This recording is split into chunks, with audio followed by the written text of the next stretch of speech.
Seja bem-vindo a Conversas Cristãs.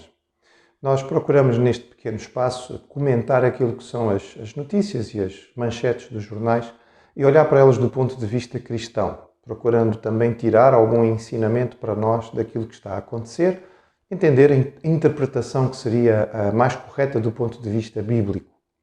Recentemente criou grande embaraço e grande confusão a nível da mídia nacional a expressão do Primeiro-Ministro a respeito de alguns médicos no processo ligado ao lar em Reguengos de Monsaraz. Numa entrevista feita, foi gravada off-record, ou seja, sem que estivesse a fazer parte da entrevista, uma palavra do Primeiro-Ministro no qual ele chamava os médicos que teriam sido designados para fazer este apoio e que eventualmente não teriam obedecido, não teriam feito aquilo que se esperava, ele chamou-os de covardes. E isto acabou por ter uma repercussão muito significativa. A classe médica, de forma geral, se indignou diante das afirmações do Primeiro-Ministro. A situação tornou-se muito empolada. Houve, inclusive, partidos políticos que aproveitaram a oportunidade para pedir a demissão do Primeiro-Ministro. Houve, claro, do lado do Primeiro-Ministro, partido a dizer que isto era tudo uma grande estupidez e que não se podia fazer as coisas ou dizer as coisas desta maneira. Por fim, o Primeiro-Ministro teve uma reunião com ordens dos médicos para procurar acalmar a situação.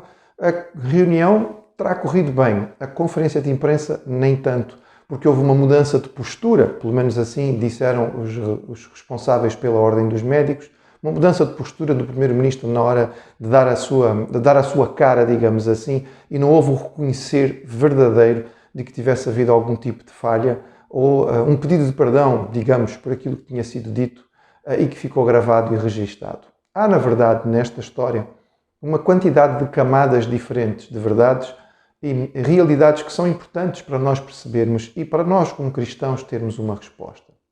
Começamos por pensar no próprio lar.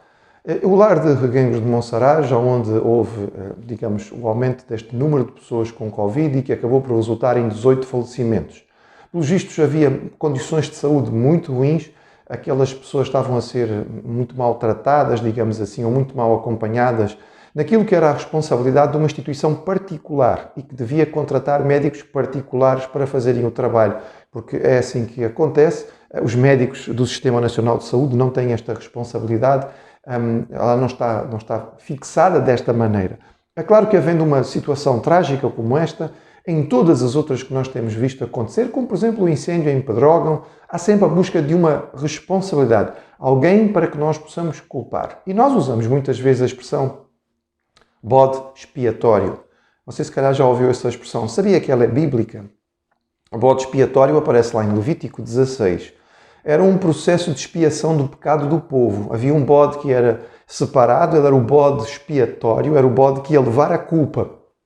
Então, numa oração, o sacerdote colocava sobre este bode a culpa toda daquilo que era o pecado do povo e depois este bode era lançado para o deserto e ele era, digamos, perdia-se no deserto onde acabava por morrer.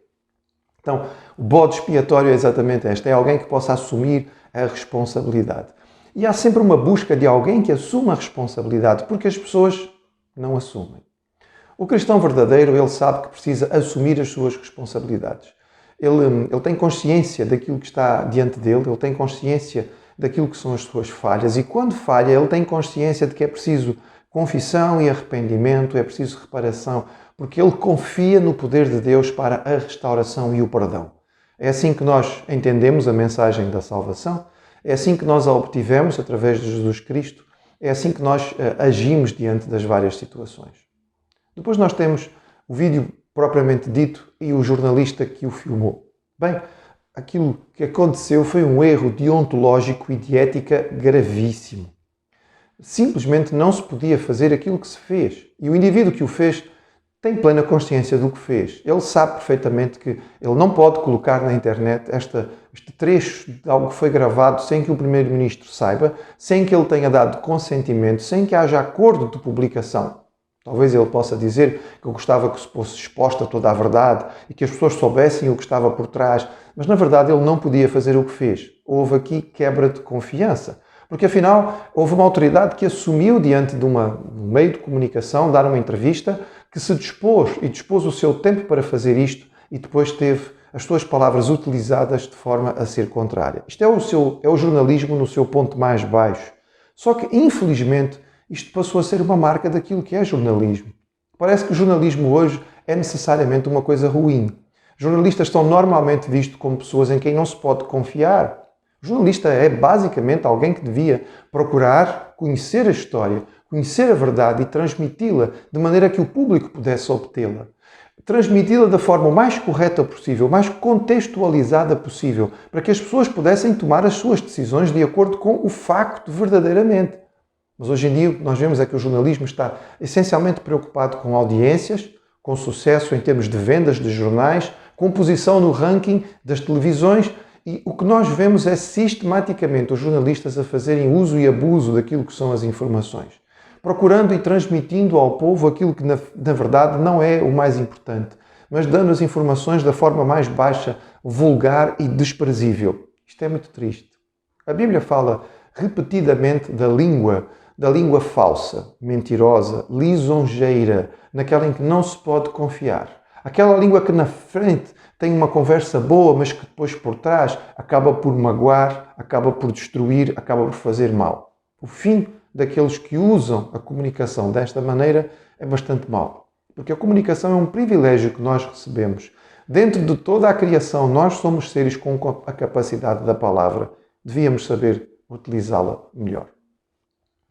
Chegamos ao primeiro-ministro e, na verdade, nós temos um homem com uma vasta experiência de vida política pública e mesmo de ligação com os meios de comunicação. Todos sabemos que o primeiro-ministro acaba por ter uma exposição pública significativa por ser um comentarista de programas de televisão, portanto ele está subejamente à vontade para saber o que pode ou não esperar num confronto ou no contato com jornalistas. Ele sabe muito bem aquilo que pode e não dizer. Ele sabe perfeitamente bem que mesmo quando está a conversar off-record, existem riscos significativos naquilo que ele está a fazer. Infelizmente, o que esta entrevista mostrou e aquele trecho acabou por revelar é parte daquilo que está dentro do coração. Porque o homem fala com mais naturalidade quando não está na expectativa de ser visto ou ouvido. E foi o que aconteceu aqui. É verdade, ele não estava a falar da classe médica como um todo. Estava a se referir especificamente a uma situação, mas mais uma vez estava a tentar fugir da responsabilidade sua, do seu governo, das pessoas que teriam realmente importância neste caso, e tentando colocar a responsabilidade nestas pessoas, se refere a elas de forma que não foi correta. Ele, na sua própria entrevista, mostrou que não dominava 100% a matéria em alguns dos seus aspectos, porque fez algumas referências à falta de capacidade ou de valor daquilo que é o trabalho da Ordem dos Médicos. E devia saber, certamente, que com este tipo de conversa e tendo em conta a classe a que ele estava-se a referir, as coisas não iriam correr bem. A palavra de Deus nos diz que as coisas que são feitas em oculto serão reveladas. Foi a palavra do Senhor Jesus no Evangelho de Lucas, capítulo 12. Nada há encoberto que não seja descoberto. Infelizmente, aqui neste caso, acabou por se descobrir um sentimento pessoal, numa expressão que acabou por não ser das mais felizes e que certamente o nosso Primeiro-Ministro gostaria de ter evitado. O crente em Cristo tem a noção clara da onipresença de Deus. Ele tem a noção de que Deus está em todos os lugares e que a sua vida é feita na presença de Deus. Ele está constantemente a agir aos olhos do Senhor. Jesus chamou a atenção de que a nossa vida religiosa, por exemplo, não devia ser feita nunca preocupado com aquilo que os outros vão ver ou vão dizer. Os comentários feitos pelos outros são uma satisfação que a pessoa já recebeu, não vai receber o galardão do Senhor. Nós vivemos na presença do nosso Pai. Temos esta noção e isto nos leva a ter um cuidado. A Bíblia diz que é temor do Senhor, é princípio de sabedoria, porque nós temos a atenção de saber que o Senhor está vendo o que ouvimos, ouvindo aquilo que nós falamos, acompanhando aquilo que fazemos. O cristão sabe também que pode errar e erra. Todos nós erramos e todos somos pecadores. E diante do erro, o que devemos fazer? Tentar escapar? Dar desculpas rápidas? Não. Assumir a responsabilidade e dizer simplesmente errei. Falei o que não devia. Tive a atitude que não foi a melhor. A minha posição não foi a correta. Eu peço perdão àqueles que eventualmente magoei. Esta é a postura correta. Esta é a maneira de um cristão agir. É neste caminho que nós queremos andar.